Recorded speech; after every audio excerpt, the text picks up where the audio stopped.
Hey everybody, what is going on? Hexlex here. I got another Master Duel video for you. Coming at you with some Dracotail gameplay. Had to round out the Justice Hunters Triangle because we've already played a fair bit of K9 and Yummy so far this season. So had to make sure that we stayed on top of our skills and stayed sharp with Dracotail as well. This is going to be a going first game against Malice where we're going to be having to play under the Maxx. I'm going to chain the Phimena to the Maxx, but our opponent's going to chain the Dominus Impulse, meaning we don't get the chance to have any free special summons as far as, you know, not giving our opponent any draws. And now we can't use Phimena either. We can still fuse the Malulu with the Dracotail Pan in our hand, however, which will let us summon out the Arthelion. This will give our opponent a draw, but we can use Arthelion to add back Phimena, as well as activating both Pan and Malulu to set various Dracotail spell and trap cards from our deck. One of the biggest strengths of Dracotail is that it plays very well into a lot of very popular hand traps like Maxx and Fuelos and Joel Knockbird. One hand trap that it doesn't play well into at all, though, is going to be the K917 Izuna. And that's a lot of the reason why this deck has a bit of a rough matchup there. I will show a game where we can play very well against Izuna, but I will warn you that a lot of my losses did come from playing against K9 and just having their Izunas and Lupus be live all the time, right? Because Phimena is such a crucial part of the Dracotail game plan that you ideally want to activate it every single turn, but if you do that, that means Izuna and Lupus are live every single turn. So as we go to end main, our opponent's going to try to activate the March Hare. I decided to Ghost Spell it because although they can simply use it again on their turn rather, I wanted my trap cards to be live as they're trying to make plays. They're going to normal summon the Chessy Cat, which I'm going to bounce with the Horn. Now they're going to special summon Chessy Cat again with March Hare, but here I'm going to use Phimena and try to bounce both Chessy Cat and March Hare before they can get draws. So they're going to chain the Dominus Impulse. I'm going to chain Sting, which will let me use Golemel in order to pop the Chessy Cat. This is a little bit risky, I admit, because I'm kind of front-loading a lot of what I'm going to be able to do into this particular play, right? My only real points of interaction after this are going to be Flame, Nibiru, and whatever I top deck off of Sting. However, my opponent's going to be left with 3 cards in hand, and it seems obvious to me based on how they're playing that they really need/want this Chessy Cat to stick. I don't think their hand is going to be that great if they're trying this hard to get draws. And sure enough, they are simply going to concede right away after I get rid of the Chessy Cat. So, yeah, sometimes you can just kind of tell based on how your opponent's playing what their hand is like. And again, that opponent to me felt really desperate to get those card draws, so I decided to just cut them off from that. And that would also make sense, right, given that Malice has had so many consistency hits and is really not able to get as many plays in their opening hands as they were in the past. All right. Let's go ahead and go into our next game here. Okay, I wanted to show this going second game against K9 Vanquish Soul, because this is going to be one of our tougher matchups here, and there's only so many ways that you can play through it. However, this hand did provide some pretty good resources.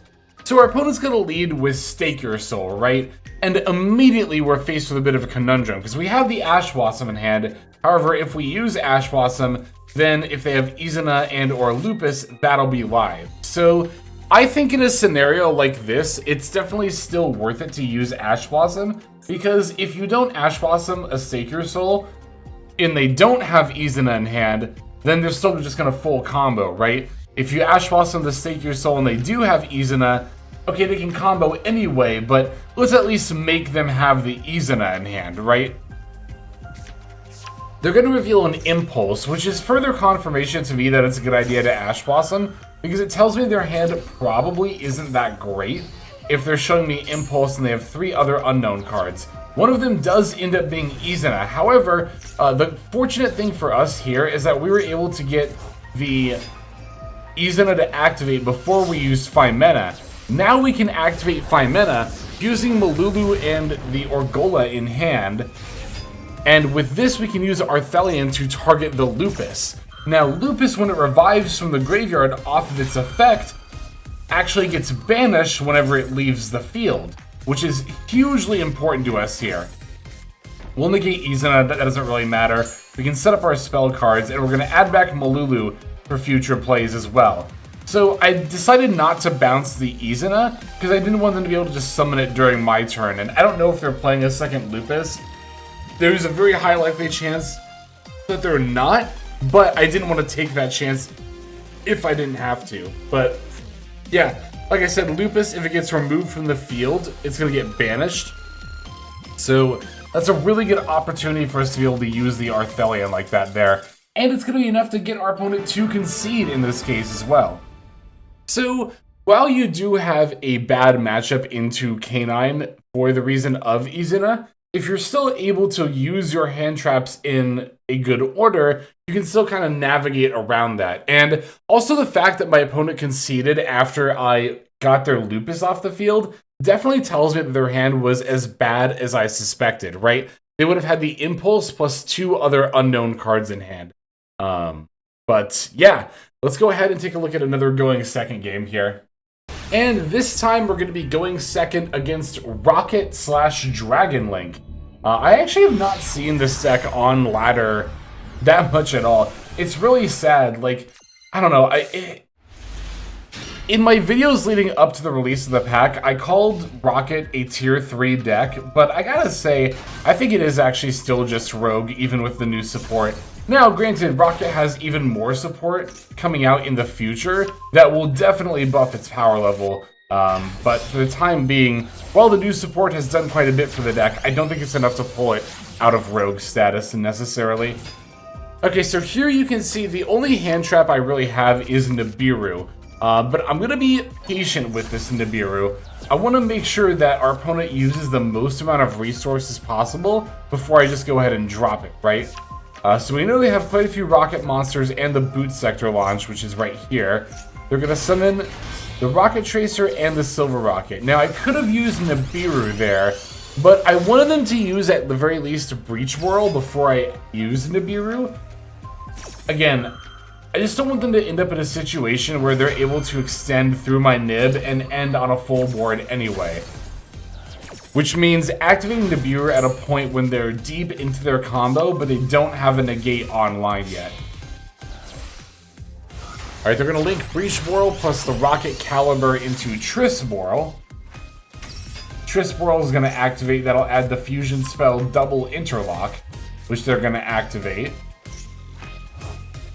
Okay, they can banish and then summon the new, is it Fatal Flare? Yeah, board load Fatal Flare Dragon.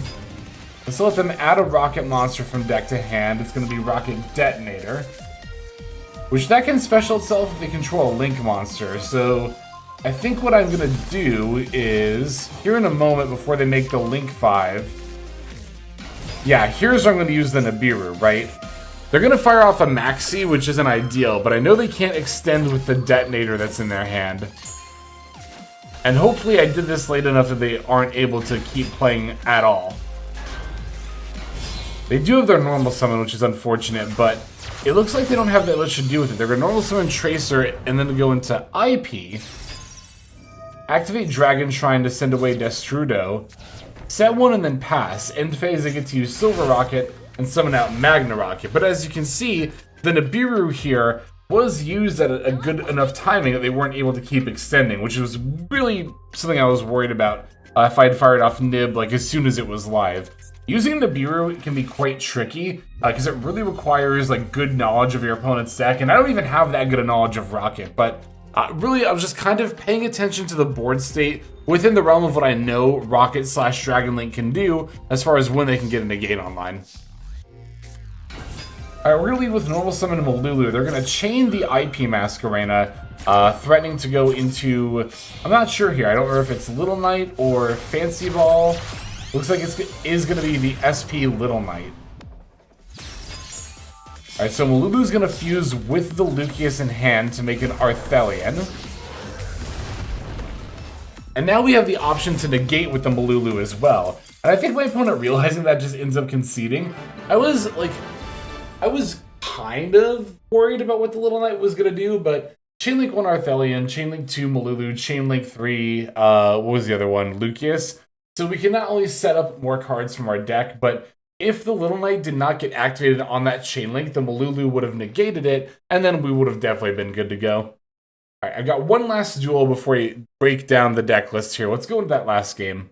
And our final opponent is going to be on Gem Knight Tearlaments, and is also rocking an Izuna and Lupus hand trap package, which is something that you're going to see a lot in this metagame.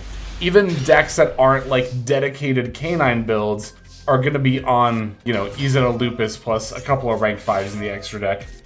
Going to lead with normal summon Lucius. They're going to fire off an Ash Blossom. Thankfully, though, we do have the Phimena in hand, which we're going to use here.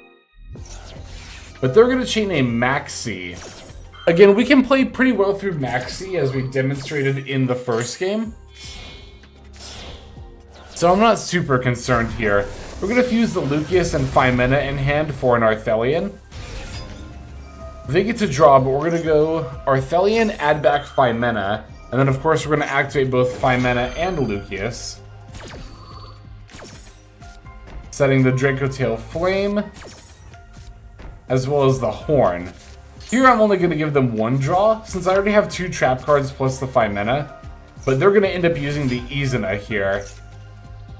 Izuna is going to dump the Lupus, of course Lupus is going to activate. Now, of course, I wish at this point I had gone for some more plays. I'd set up like a Golem or something. But it is what it is. They're going to Valen detach Lupus to turn Arthelion face down, which I can still fuse with that. That's not the end of the world here. They're going to go Tearlaments Heartbeat on the Flame. I'll chain the Flame, which will not only prevent them from sending a card from their hand to the graveyard, but then, of course, I get to draw off the Flame as well. And Ash Blossom is not a bad top deck here. They're going to end up going Fiendsmith's Tract for Lurie. Of course, they're going to discard it and summon Lurie. I'm not going to use Ash Blossom yet. I'm going to wait for the Requiem itself, and then we're going to Ash Blossom that. That way they can't summon a different Light Fiend and then link that into the Requiem instead. Okay, so here's the Ash Blossom, so their Requiem gets negated. We still got the Dracotail Horn down as well. They're going to activate Lupus, summon in defense mode before linking into the SP Little Knight. They're going to go activate Little Knight, target the face down here, and then Valen target the Arthelion. Now here, I don't know, I think I did make a bit of a misplay. I'm going to chain both Phimena and Horn, but I think I should have waited on the Phimena. I think it would have been fine if the Arthelion got destroyed here. Although, to be fair, if I didn't chain Phimena here, I wouldn't have been able to fuse. And my thought process was, okay, it seems like my opponent's turn is winding down, so I'll use Arthelion to hand sculpt a little bit here. I'm going to add back Lucius and Phimena in anticipation for my next turn. Unfortunately for me, one of my opponent's 2 remaining cards is going to be the Gem Knight, or not Gem Knight, the Brilliant Fusion, which can fuse the Gem Knight Nephilim and the Tearlaments Havness from the deck. This will trigger both effects, as well as my Arthelion, but I'm really out of things to do during this turn as far as like being able to stop my opponent here. And in that regard, I'm actually just going to go ahead and throw this on fast forward, because my opponent is going to have one hell of a turn here following those last 2 cards in their hand.